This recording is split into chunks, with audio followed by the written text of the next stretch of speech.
ఈరోజు ఇక్కడ మనం కూడడానికి కారణం ఏంటి? ఈరోజు ఏంటి ఫెస్టివల్ ఏంటి?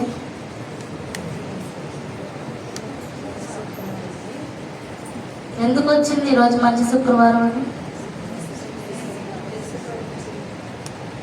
యేసు ప్రభువుని శిలువలో వేయడం అనేది చెడ్డది కదా, మరి మంచిదని ఎందుకు అంటున్నాం మనం? నాకు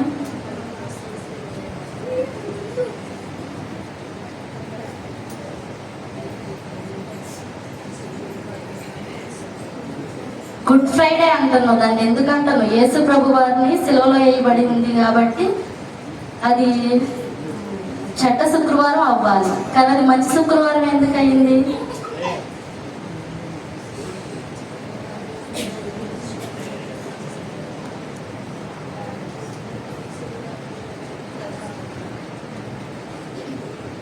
మన పాపాలన్నీ తన మీద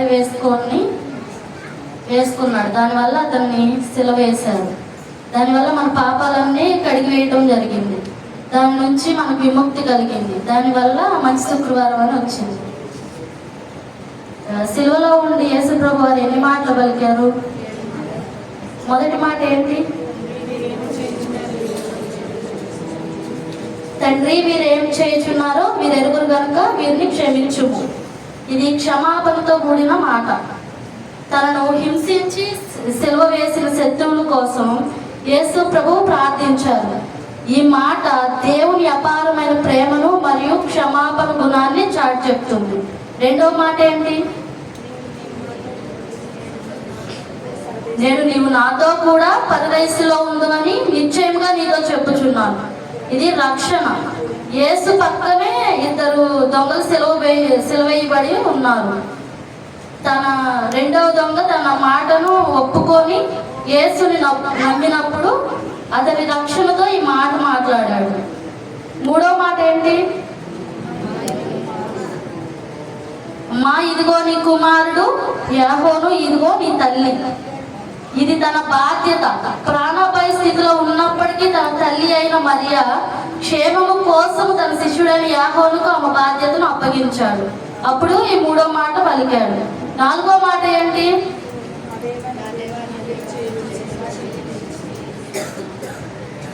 ఇది తనకు ఉన్న వేదన, లోక పాపమంతా తన పైన వేసుకున్నప్పుడు తండ్రి అయిన దేవుడు ఆ పాపాన్ని చూడలేక మొహం తిప్పుకున్నాడు. ఆ సమయంలో తీవ్రమైన ఆత్మీయ వేదనతోని ఈ మాట పలికాడు. ఐదో మాట ఏంటి?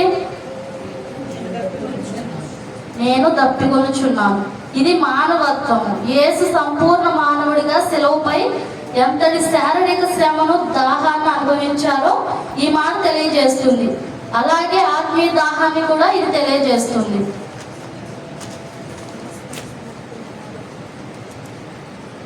ఆరో మాట ఏంటిది? సమాప్తమైనది. ఇది అతని విజయాన్ని తెలియజేస్తుంది.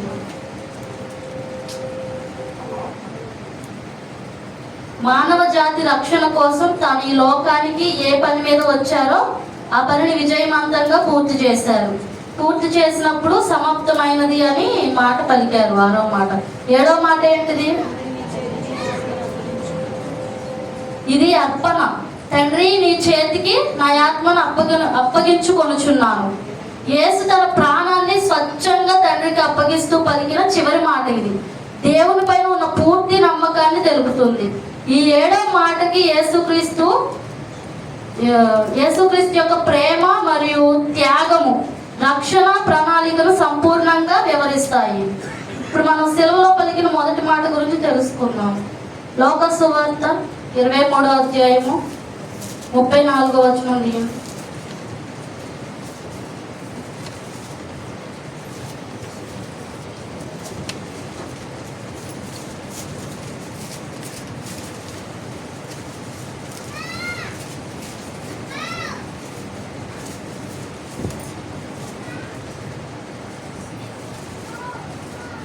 చదవండి. యేసు తండ్రి వీరేమి చేయుచున్నారో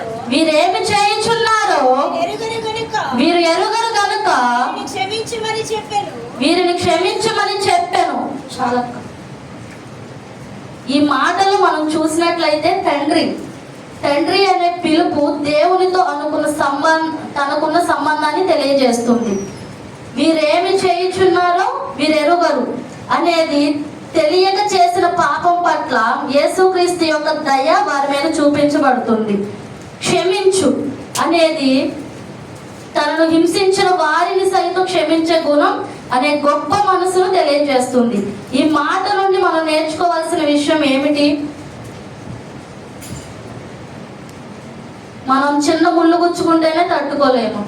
అలాంటిది అన్ని కొరడ దెబ్బలు వేసుకొని మళ్ళా 4 మేకులు కాళ్ళకి చేతులకి చాలా ఇబ్బంది పడుకుంటుంటారు. ఆ సమయంలోని కూడా వీరేం చేయుచున్నారో వీరెరగరు. ఆ సిలువలో కొట్టిన వాళ్ళను కూడా వీరేం చేయుచున్నారో వీరెరగరు కనుక వీరిని క్షమించమని ప్రార్థన చేస్తున్నాడు దేవుడు. కానీ మనకు అలాంటి మనస్తత్వం ఉందా? ఎదుటి వాళ్ళని క్షమించే మనస్తత్వం ఉందా? లేదు కదా. ముళ్ళు గుచ్చుకున్నా కానీ ముళ్ళుని తిడతాం మనం కదా. కానీ దేవుడు తను హింసించిన వారిని సైతం క్షమించే గుణం అనే గొప్ప మనసును అతనికి ఉంది.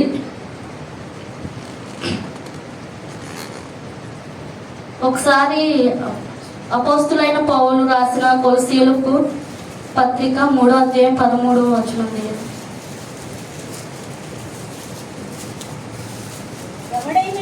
ఎవడైనను తనకు హాని చేసినని ఒకడు అనుకోని ఎడల ఒకరినొకడు సహించుచు ఒకరినొకడు క్షమించుడి. ప్రభువు మిమ్మల్ని క్షమించిన లాగున మీరుని క్షమించుడి. మనం అన్ని పాపాలు చేసినా గానీ దేవుడు అవన్నీ అతని మీద వేసుకొని ఆ పాపమును భరించాడు. అయినప్పటికీ మనల్ని క్షమించాడు. కానీ మనం అలా క్షమించలేము. ఇప్పుడు ఈ మాట ద్వారా మనం నేర్చుకోవాల్సింది ఏంటంటే, ఎదుటివారు తప్పు చేసినా కానీ మనల్ని వాళ్ళు క్షమించే గుణం మనలో ఉండాలి. వాళ్ళు ఒక మాట అన్నా సరే ఆ మాటను బట్టి మనం ఆ మాటను అర్థం చేసుకొని వాళ్ళని క్షమించే గుణం మనకు ఉండాలి. ఈ యొక్క మాట మొదటి మాటలో మనకి అర్థం చూపుతుంది. రెండవ మాటను చూసినట్లయితే లోక సువార్త 23వ అధ్యాయము 43వ వచనం చూస్తుంది. అందుకు ఆయన వానితో నేడు నీవు నాతో కూడా పరదైసులో ఉందువని నీతో నిశ్చయముగా చెప్పుచున్నా నేను. ఇక్కడ యేసుతో 2 దొంగలు ఉన్నారు. అందులో మొదటి దొంగ మనలాంటోడు. ఎందుకు మనలాంటోడు?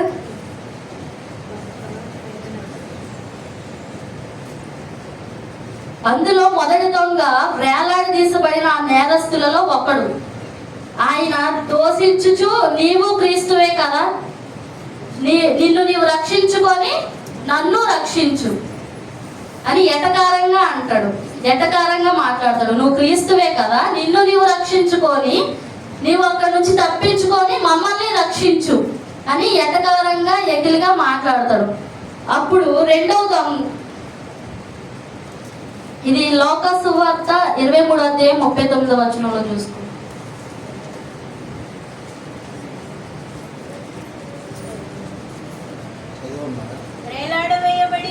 వేలాడబడిన ఆ నేరస్తులలో ఒకడు ఆయనను దూషించుచు నీవు క్రీస్తువు కదా, నిన్ను నీవు రక్షించుకొనుము, మమ్మను కూడా రక్షించమని చెప్పాను.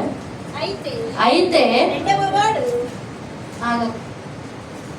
ఇక్కడ ఈ మాట ఎటకారంగా చెప్తున్నాడు. మనలో కూడా చాలా మంది ఉంటారు, ఎదుటి వాళ్ళు ఎంత బాధలో ఉన్నా సరే వాడిని ఎటకారంగా మాట్లాడతారు వాడితో. ఈ మొదటి దొంగ కూడా దేవునితో అలానే మాట్లాడాడు. నువ్వు క్రీస్తువు కదా, నువ్వు ఆ బాధల నుంచి తప్పించుకొని మమ్మల్ని కూడా తప్పించు అని మాట్లాడతాడు. అయితే రెండవ దొంగ అలా కాదు. ఆ దొంగ పాపాన్ని ఒప్పుకుంటూ అతను మొదటి దొంగను తిడుతూ అలా మాట్లాడకూడదని ఆ దొంగతో చెప్పి అతను ప్రతి పాపము నుండే రక్షించే రక్షణకర్త ప్రక్కనే ఉన్నాడని గ్రహింపక వెకిలి మాటలు మాట్లాడుతున్న అతనిని తిట్టి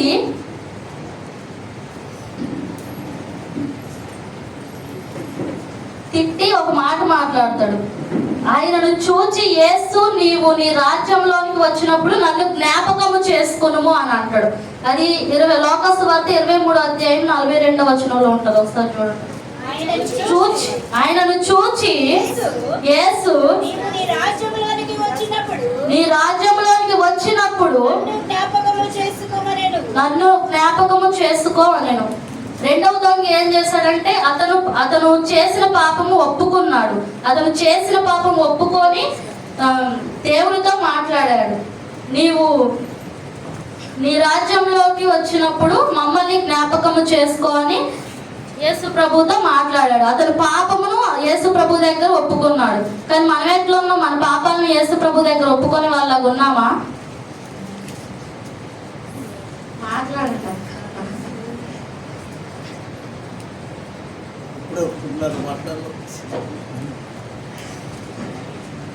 ఈ రెండవ మాట నుండి మనం నేర్చుకోవాల్సింది ఏమిటంటే, మనం ఏ దొంగ స్థానంలో ఉన్నాము అనేది గ్రహించుకోవాలి. ఫస్ట్ ఇద్దరి దొంగల్లో ఒక దొంగ ప్రక్కనే ఉన్న రక్షణను త్రోసివేశాడు, కానీ మరొక దొంగ రక్షణను స్వీకరించాడు. కాబట్టి నువ్వు స్వీకరించే దొంగగా ఉంటావో లేదో రక్షణను త్రోసివేసే దొంగగా ఉంటావో నువ్వే నిర్ణయం తీసుకో. ఇట్టి మాటలు దేవుడు దీవించును గాక.